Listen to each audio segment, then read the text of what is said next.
ठरलं तर मगच्या येणाऱ्या भागामध्ये आपण पाहणार आहोत की सायली प्रियाला धमकी देते, सांगते की तुझं कारस्थान जास्त झालं तर मी तुला चांगला धडा शिकवणार. ही एक गोष्ट लक्षात ठेव, यामध्ये तू मधुभावना अडकवलेला आहेस आणि मी मधुभावना सोडवल्याशिवाय राहणार नाही.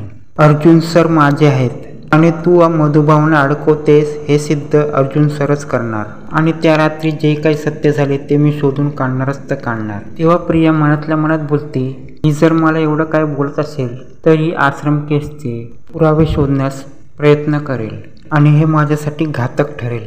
तर यासाठी सायलीवर काय वार करायचा. अर्जुनला माझ्या प्रेमाच्या जाळ्यात अडकवण्याचा प्रयत्न केला, पण तो प्रयत्न फेल ठरला आणि या सायलीला अडकवण्याचा एकच प्रयत्न बाकी आहे, तो म्हणजे हिची आई. आणि ती हिच्यापासून लांब जाईल तरच हिचे प्रयत्न थांबतील. आणि हा विचार करत प्रिया मोठा प्लॅन ठरवते. प्रिया ठरवते की सायली आणि प्रतिमा या दोघांना वेगवेगळं करायचं. इथे चैतन्य अर्जुनला सांगत असतो की तू सायली वहिनीला सांगितलं होतंस ना, तुझं त्यांच्यावर प्रेम नाहीये, हे सगळं नाटक आहे. खरं तर त्या खुश हसायला हव्या, काहीतरी आहे, त्यांच्या मनाला काहीतरी टोचणी लागत आहे. तेव्हा अर्जुन बोलतो, काय बरी असेल ती गोष्ट. तेव्हा चैतन्य बोलतो, ती जी गोष्ट असेल ती खूप मोठी असेल. तेव्हा अर्जुन सांगतो, माझं त्यांच्यावर प्रेम नाही तर ते आनंदी असायला हवे ना. तेव्हा अर्जुनच्या लक्षात येतं तर काहीतरी चुकतंय. तेव्हा अर्जुन समजतो सायलीचं माझ्यावर खूप प्रेम असेल.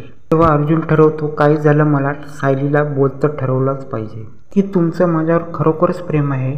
आणि अर्जुन मोठा निर्णय घेतो. इथे प्रिया नवीन डाव खेळत असते.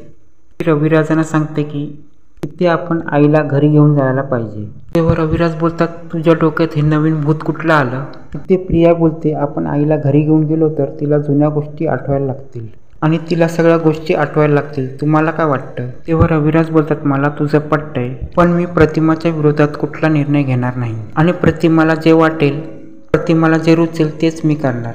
यामध्ये कोणतीच रिस्क घेणार नाही मी. तेव्हा प्रतिमाकडे सगळे बघायला लागतात. तेव्हा प्रिया बोलते, तुला आवडेल ना आई, तू खरंच माझ्याबरोबर बाबाबरोबर घरी येशील ना, आणि तू आमच्यासोबत आलीस ना घरी तर मला खूप आनंद होईल. आणि मुद्दामून प्रिया प्रतिमाला घरी येण्यासाठी फोर्स करत असते. सगळे प्रतिमाकडे बघायला लागतात आणि बोलतात. तेव्हा प्रतिमा भांबावते. तेव्हा प्रतिमा बोलते, मला सध्या हे घर सोडून कुठे जायचं नाही आहे. तेव्हा रविराज सांगतात, बघितलंस ना तन्वी, मी तुला तेच सांगायचा प्रयत्न करतोय. तेव्हा प्रतिमा सांगते, मला माझ्याबरोबर हेच माझं घर वाटतंय. तेव्हा प्रिया तिला ओरडून सांगायचा प्रयत्न करते, आई मी तुला काय सांगते ते तुला समजतं ना. तेव्हा प्रतिमा सांगते, मी तुमच्याबरोबर येऊ शकत नाही आणि जिथे सायली आहे तिथेच मी राहणार. मला असं काय माहीत नाही, पण सायलीच माझी मुलगी आहे आणि सायलीच माझ्याबरोबर राहायला पाहिजे.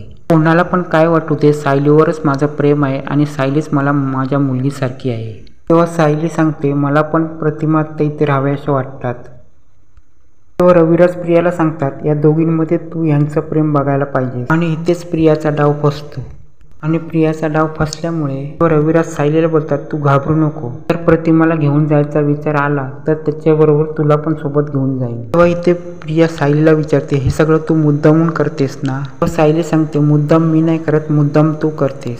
प्रतिमाला माझ्यापासून लांब नेण्याचा प्रयत्न तू करतेस आणि हे सगळं का करतेस ते मला कळलंच पाहिजे. आणि प्रतिमा इथे राहून बऱ्या झाल्या, मग तुला त्याचा प्रॉब्लेम काय आहे. तेव्हा प्रतिमा इथे सायलीला सांगते, कोणी किती पण बोलू दे, मी तुला सोडून इथून जाणार नाही. आणि इथे दोघांचं मस्त बॉन्डिंग झालं असतं. इथे प्रियाचा प्लॅन प्रतिमाने हाणून पाडलेला असतो.